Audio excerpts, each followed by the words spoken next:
ಹಿಂದಿನಿಂದಲೂ ನಮ್ಮ ಹಿರಿಯರು ಮಾಡ್ತಿದ್ದ ಮನೆ ಮದ್ದು ಈ ಆರೋಗ್ಯಕರವಾದ ಕಷಾಯ. Kitchen is the clinic and you are the doctor ಅಂತ ಹೇಳೋ ಹಾಗೆ ಶೀತ, ನೆಗಡಿ, ಗಂಟಲು ನೋವು, ಅಜೀರ್ಣ ಅಂತ ತಕ್ಷಣ ಈ ರೋಗ ನಿರೋಧಕ ಕಷಾಯ ರೆಡಿ ಆಗ್ತಿತ್ತು. ಅಡುಗೆ ಮನೆಯಲ್ಲಿ ರುಚಿಯಾದ ಅಡುಗೆ ಜೊತೆಗೆ ಮನೆಯಲ್ಲೇ ಸುಲಭವಾಗಿ ಸಿಗೋ ಪದಾರ್ಥಗಳನ್ನ ಉಪಯೋಗಿಸಿ ಉತ್ತಮ ಆರೋಗ್ಯಕ್ಕೆ ಸಹಕರಿಸೋ ಒಂದು ಸರಳವಾದ ಕಷಾಯ ಇದು. ಈ ಕಷಾಯ ಮಾಡಲಿಕ್ಕೆ ಮೊದಲಿಗೆ ಕಷಾಯ ಪುಡಿ ರೆಡಿ ಮಾಡ್ಕೋಬೇಕು. ಪುಡಿ ಮೊದಲೇ ರೆಡಿ ಮಾಡಿ ಇಟ್ಕೊಂಡ್ಬಿಟ್ಟಿದ್ರೆ ಯಾವಾಗ ಬೇಕೋ ಆವಾಗ ಕಷಾಯ ಮಾಡಲಿಕ್ಕೆ ತುಂಬ ಸುಲಭ ಆಗುತ್ತೆ. ಈಗ ಈ ಪುಡಿ ಮಾಡೋದಕ್ಕೆ 1 ಕಪ್ ಜೀರಿಗೆ, ಅರ್ಧ ಕಪ್ ಧನಿಯಾ, 1/4 ಕಪ್ ಮೆಂತ್ಯ,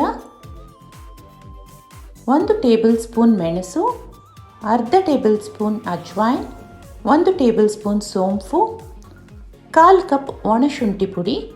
ಒಣಶುಂಠಿ ಪುಡಿ ಇಲ್ಲ ಅಂದರೆ ಹಸಿ ಶುಂಠಿನೇ ತಗೊಳ್ಳಿ, ಆದರೆ ಇದನ್ನು ಕಷಾಯ ಪುಡಿಗೆ ಸೇರಿಸೋ ಹಾಗಿಲ್ಲ, ಕಷಾಯ ಮಾಡುವಾಗ ಹಾಕ್ಕೋಬೋದು. ಹಾಗೆ 8ರಿಂದ 10 ಇಂಚ್ ಚಕ್ಕೆ, 16ರಿಂದ 18 ಲವಂಗ ತಗೊಂಡಿದ್ದೀನಿ ಮತ್ತು 12ರಿಂದ 16 ಏಲಕ್ಕಿ, ಹಾಗೆ ಅರ್ಧ ಟೇಬಲ್ ಸ್ಪೂನಷ್ಟು ಅರಿಶಿನ. ಈಗ ಒಣಶುಂಠಿ ಪುಡಿ ಮತ್ತು ಅರಿಶಿನ ಬಿಟ್ಟು ಎಲ್ಲ ಪದಾರ್ಥಗಳನ್ನು ಸೆಪ್ರೇಟಾಗಿ ಅಂದರೆ ಒಂದೊಂದಾಗಿ ಮಂದ ಉರಿಯಲ್ಲಿ ಹದವಾಗಿ ಹುರ್ಕೋಬೇಕು.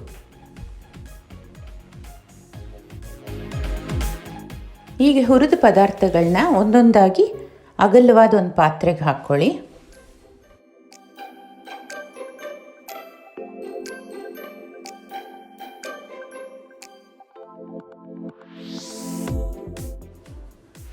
ಸೋಂಪು ಮತ್ತು ಅಜ್ವೈನನ್ನು ಜೊತೆಗೆ ಹುರ್ಕೊಳ್ತಾ ಇದ್ದೀನಿ. ಹಾಗೆ ನಿಮಗೆ ಕಷಾಯ ಸ್ವಲ್ಪ ಸ್ಟ್ರಾಂಗ್ ಬೇಕು ಅನಿಸಿದ್ರೆ ಮೆಣಸನ್ನ ಇನ್ನೊಂದು ಸ್ವಲ್ಪ ಜಾಸ್ತಿ ಹಾಕ್ಕೋಬೋದು, ಅರ್ಧ ಚಮಚದಷ್ಟು ಹೆಚ್ಚಿಗೆ ಮೆಣಸು ಹಾಕ್ಕೊಳ್ಳಿ. ಈಗ ಕೊನೆಯಲ್ಲಿ ಚಕ್ಕೆ, ಲವಂಗ ಮತ್ತು ಏಲಕ್ಕಿನ ಹುರ್ಕೊಂಡು ಅದೇ ಪಾತ್ರೆಗೆ ಸೇರಿಸಿ ಎಲ್ಲವೂ ತಣ್ಣಗಾದ ಮೇಲೆ ಮಿಕ್ಸಿಗೆ ಹಾಕಿ ನುಣ್ಣಗೆ ಪುಡಿ ಮಾಡಬೇಕು.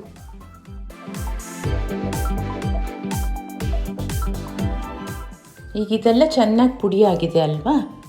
ಈಗ ಇದಕ್ಕೆ ಒಣಶುಂಠಿ ಪುಡಿ ಮತ್ತು ಅರಿಶಿನ ಸೇರಿಸಿ ಚೆನ್ನಾಗಿ ಬೆರೆಸಬೇಕು. ಈ ಕಷಾಯ ಪುಡಿಯನ್ನು ಒಂದು ಏರ್ ಟೈಟ್ ಡಬ್ಬಿಯಲ್ಲಿ ಗಾಳಿ ಆಡದ ಹಾಗೆ ಮುಚ್ಚಿಡಿ. ಇದನ್ನು 1 ತಿಂಗಳವರೆಗೂ ಉಪಯೋಗಿಸ್ಬೋದು.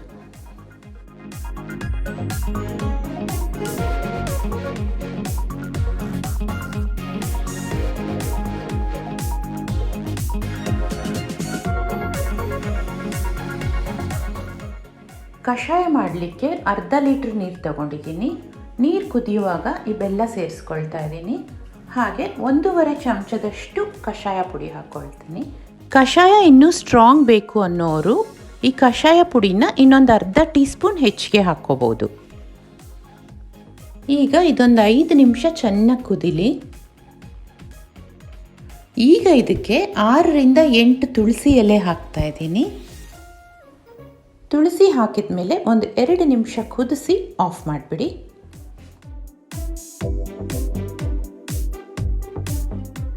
ಸ್ಟವ್ ಆಫ್ ಮಾಡಿದ ಮೇಲೆ 1 ನಿಮಿಷ ಈ ಕಷಾಯನ ಮುಚ್ಚಿಟ್ಬಿಡಿ.